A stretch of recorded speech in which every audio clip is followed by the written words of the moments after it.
그러면 네.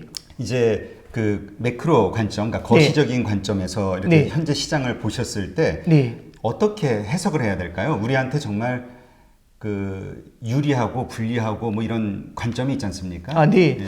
이제 뭐 우리라는 그 개념을 어떻게 잡아가야 될지는 모르겠지만 이제 저는 결국엔 투자자의 관점에서 투자자. 지금 현재 시장을 어떻게 바라봐야 될까 이제 그걸 네. 좀 한번 좀 생각을 해봤습니다. 그러니까 이제 그 매크로 관점에서 보면 이제 이런 거거든요. 그 투자할 때 굉장히 중요한 게 두 가지 요소가 있습니다. 하나는 성장이고 하나는 금리입니다. 금리 하나만 봐서는 안 되고 성장을 같이 봐야 되거든요. 그러니까 예전에 그 질문하셨던 분들 중에 작년이었습니다. 작년에 이제 어떤 일이 벌어졌냐면 금융시장에서 미국이 금리를 인상하니까 주식시장이 막 흔들렸던 적이 있어요. 네. 그래서 한 번은 이제 그 투자자분께서 여쭤보시더라고요. 물어보시더라고요. 저한테 저기 요즘 주식시장이 왜 이렇게 흔들리나요? 그러길래 이제 제가 간단하게 이제 미국이 금리 인상하는 것에 대한 부담감이 굉장히 크기 때문입니다라고 말씀을 드렸더니 아니 그건 좀 동의할 수 없다 이렇게 말씀하시면서 하시는 말씀이 2017년에는 작년이 2018년이었고요. 2017년에는 미국이 금리를 3번이나 인상을 했는데 주식시장이 하늘을 날아가는 겁니다. 그렇죠. 그러면은 사실상 똑같은 금리 인상이라는 하나의 효과에 대해서 이 작용이 다 반대의 효과를 만들어낸 거잖아요. 네. 어떤 땐 주가가 하늘을 날아가고 어떤 땐 주가가 크게 하락을 하고. 그러니까 이제 이게 말이 안 된다고 말씀하신 거죠. 그래서 이제 그때 이제 답변을 드렸던 게 뭐냐면 주식시장을 볼 때는 성장하고 금리를 같이 봐야 된다는 겁니다. 성장이라는 건 이제 우리는 뭐 GDP 성장률 이런 얘기를 하지만 직관적으로 생각을 하면은 A라는 국가에 투자했었을 때 제가 얼마나 많은 부가가치를, 얼마나 많은 투자 수익률을 얻을 수 있는가 그게 핵심입니다. 그렇죠. 성장은 투자 수익률을 말하고요. 금리는 제가 돈을 빌려서 투자를 하는 거잖아요. 네. 그래서 이제 결국엔 돈을 빌리는 비용이라고 생각을 하시면 됩니다. 그러면 예를 들어서 이런 거죠. 제가 아파트를 투자한다고 가정을 합니다.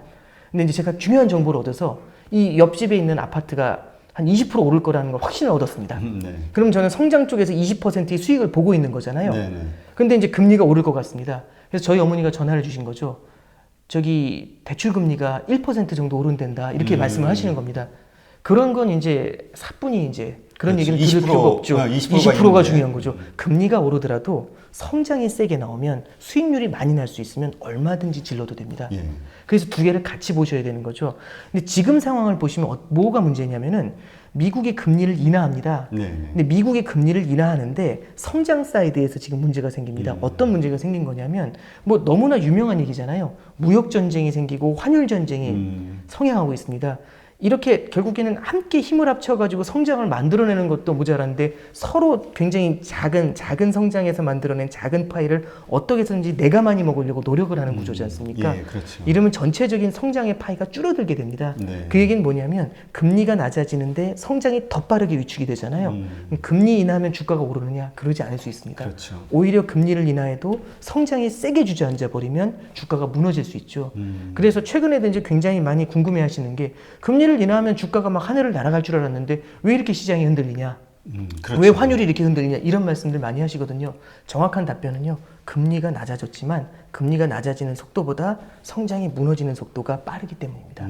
예, 그런 관점에서 봐야겠죠. 그러니까 성장이 무너지고 있다라는 거는 지금 네. 뭐 미중 무역 전쟁이라든지 네, 그렇습니다. 뭐 사실 그게 주요 원인이죠. 네, 그렇습니다. 예, 그게 네. 이제 환율 전쟁으로까지 번지면서 앞날에 대한 예측을 할 수가 없는 거잖아요. 네, 어떤 그렇습니다. 최악의 네. 상황이 벌어질지. 네, 그러니까 그렇습니다. 심리가 무너지면서 네. 예, 성장하기가 어려울 것이다. 현재 상태로는. 네, 그렇습니다. 이렇게 네. 이제 시장 투자자들이 베팅을 하는 거죠. 네, 그렇게 보시면 되고요.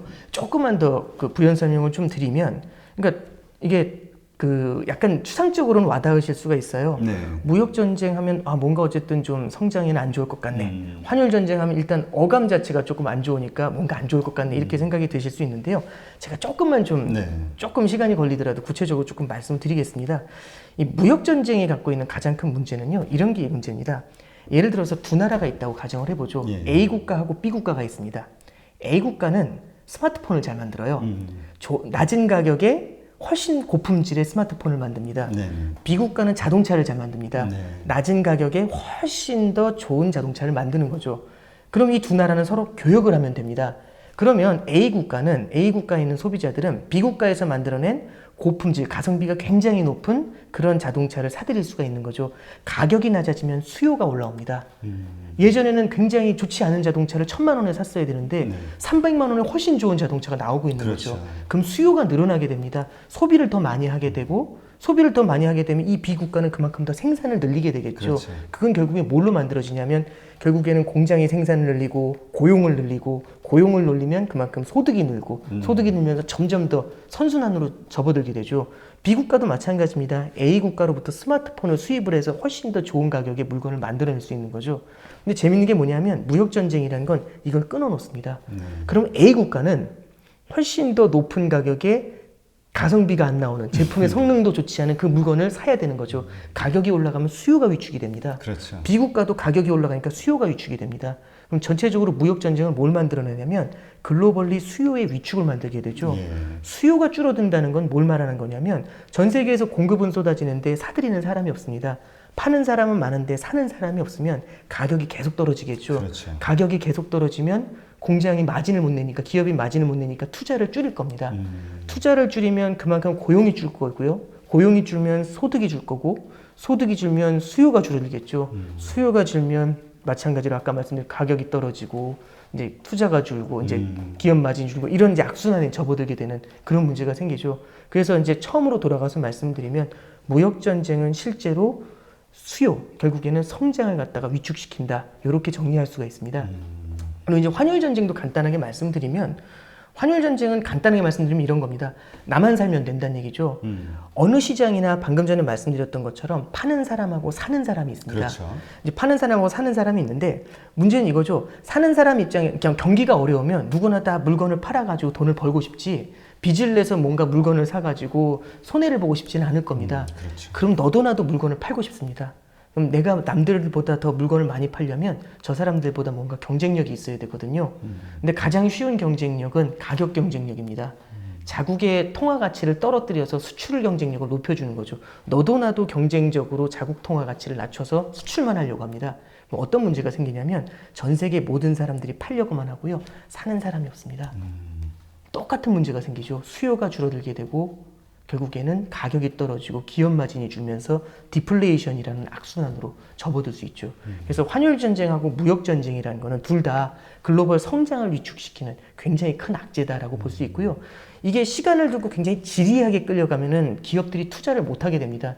그러니까 많은 기업인들 만나 보셨잖아요. 예. 그분들이 제일 싫어하시는 게 이제 불확실성입니다. 그렇죠. 뭐 어떻게 하라는 모르니까. 얘기냐 이제 이런 얘기죠. 설비 투자를 하려면 돈을 많이 빌려서 과감하게 이제 투자에 나서야 됩니다. 근데 뭐가 어떻게 될지 한치 앞을 볼 수가 없으면 너도 나도 투자를 미루게 되겠죠. 그렇죠. 네, 지금 이제 결국에는 무역 전쟁이라는 게 환율 전쟁이라는 게 1년 이상 끌어왔습니다. 그럼 그렇죠. 결국에는 그렇죠. 작년에도 굉장히 많았으니까요. 작년에 그럼 결국에는 투자가 실종이 되고 이 투자의 실종이 결국에는 경제 자체의 체력을 갖다가 약화시키는 문제가 생기게 되고요. 그럼 제가 계속 이제 그냥 몸하고 똑같죠. 계속 지쳐 있었던 겁니다. 그럼 어느 한 순간에 훅 하고 흔들리게 되죠. 금리를 낮춰도 소용없습니다. 금리 같은 약을 써도 쓰러지는 속도가 훨씬 빠르기 때문에 시장이 이제 굉장히 힘들어하는 그런 모습을 요즘 보실 수가 있는 겁니다. 그렇죠. 그래서 이게 지금 현재 어쨌든 기축통화가 달러다 보니까 네. 그리고 이제 세계 초강대국이 미국이니까 네. 거기에서 정하는 기준에 의해서 각 나라의 환율이라든가 경제 상황이 요동을 치잖아요. 네, 그렇습니다. 근데 뭐 얼마 전에도 0.25%인가요? 네. 연준에서 네. 파월 의장이 네. 그 기준금리를 인하를 했죠. 네. 근데 뭐 말씀하신 대로 시장의 반응이 영 네, 그렇습니다. 그렇죠. 네. 오히려 트럼프 같은 경우는 막 그 화를 내더라고요. 예. 뉴스를 보니까. 예, 그렇습니다. 네. 근데 제가 궁금한 게 네. 이 금리가 미국에서 정해지는 그 절차랄까 과정이 네. 어떤 걸 통해서 이루어지나요? 이제 조금 복잡한 말씀이긴 한데요. 네. 중앙은행이라는 게 있습니다. 네. 어느 나라나 이제 중앙은행이 있고요. 우리 한국은행 있죠. 예, 그렇죠. 이제 중앙은행이 있고 중앙은행을 거래하는 시중은행들이 존재를 하게 네. 됩니다.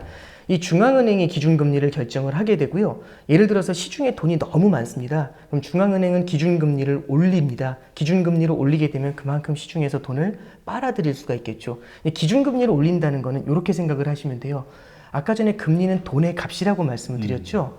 돈의 값을 갖다가 이제 예를 들어 금리를 올린다는 얘기는 돈의 공급을 줄인다는 얘기입니다. 공급이 줄는데 수요는 많으면 어떻게 되냐면 가격이 올라가게 되겠죠. 네. 그 얘기니까 결국에는 금리를 인상한다. 가격을 올린다는 얘기는 공급을 줄인다는 얘기고요. 그렇게 해가지고 시중에 너무 많이 풀려있던 돈을 갖다가 훅 하고 빨아들인다. 이렇게 보시면 됩니다.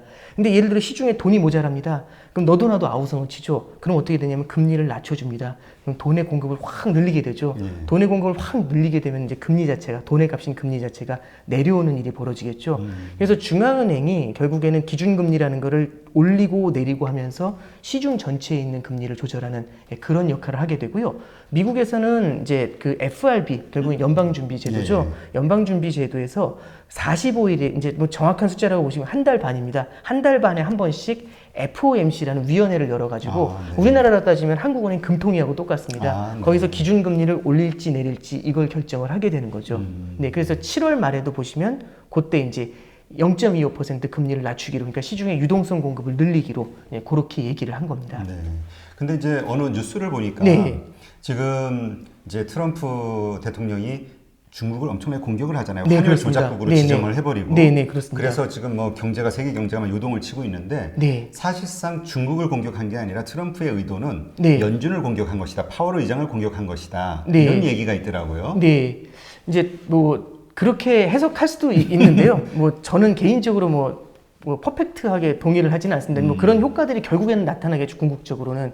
네, 지금 이제 결국에는 미국이 바라보고 있는 가장 큰 시각은 글로벌 불균형이라는 겁니다. 그러니까 중국은 계속해서 미국의 물건을 팔아가지고 흑자를 보고 미국은 계속해서 그 물건을 사들이면서 적자를 보는 겁니다.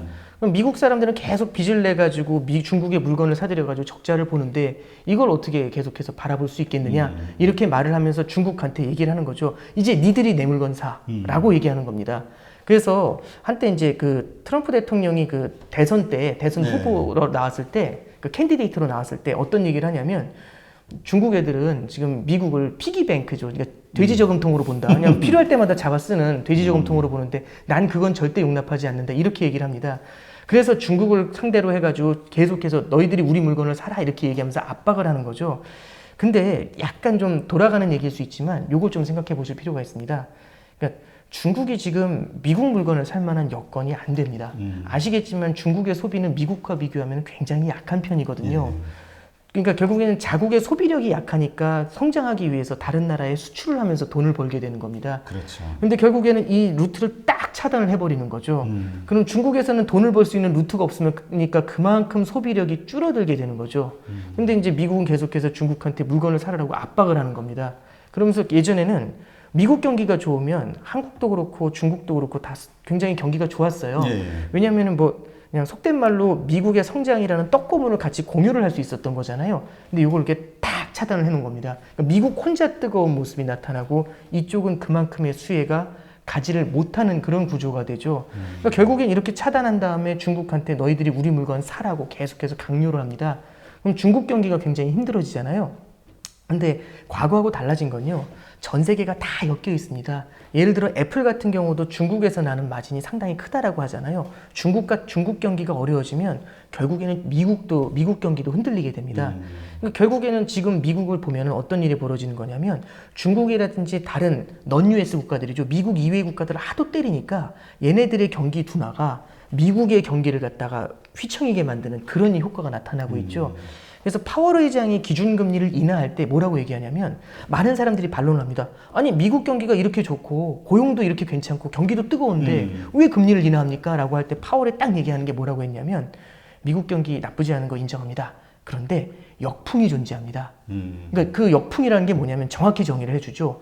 다른 나라의 경기 둔화가 미국 경기를 위협할 수 있다는 점을 역풍이라고 정의하고요. 다른 나라의 예시를 구체적으로 들었는데 그게 중국하고 유럽이라고 얘기를 합니다. 그럼 결국에는 중국이 흔들리니까 미국 경기가 흔들리잖아요. 그렇죠. 그래서 미국에서 금리를 낮추는 겁니다. 그러니까 결국에는 방금 전에 말씀하신 것처럼 파월이 기준금리 인하를 한 것에 대해서 이제 뭐 트럼프가 FRB, 그러니까 연방준비제도를 갖다가 압박하기 위해서라기보다는 중국을 압박을 하는 건데 중국을 압박하니까 미국 경기가 흔들릴 것 같아서 결국에는 FRB가 쫄리는 거죠. 그렇죠. 그러니까 기준금리를 낮추게 되는 이제 이런 쿠션으로 이제 작용을 하게 되니까요. 궁극적으로는 뭐 FRB를 압박했다 이 말씀이 맞는데 다만 한 쿠션을 돌아왔다. 예, 그렇게 봐주시는 게 좋을 것 같습니다. 그렇죠. 그러니까 이게 글로벌 시대다 보니까 네. 자기 나라 경제만 생각할 수 있는 게 아니라 네, 그렇습니다. 그렇죠? 네. 그러니까 미국은 딱 중국 때문에 지금 어려워질 수 있는 거니까 네, 그렇죠. 그 어려운 상황을 타개하기 위해서 금리를 인하하는 거잖아요. 네, 그렇습니다. 네.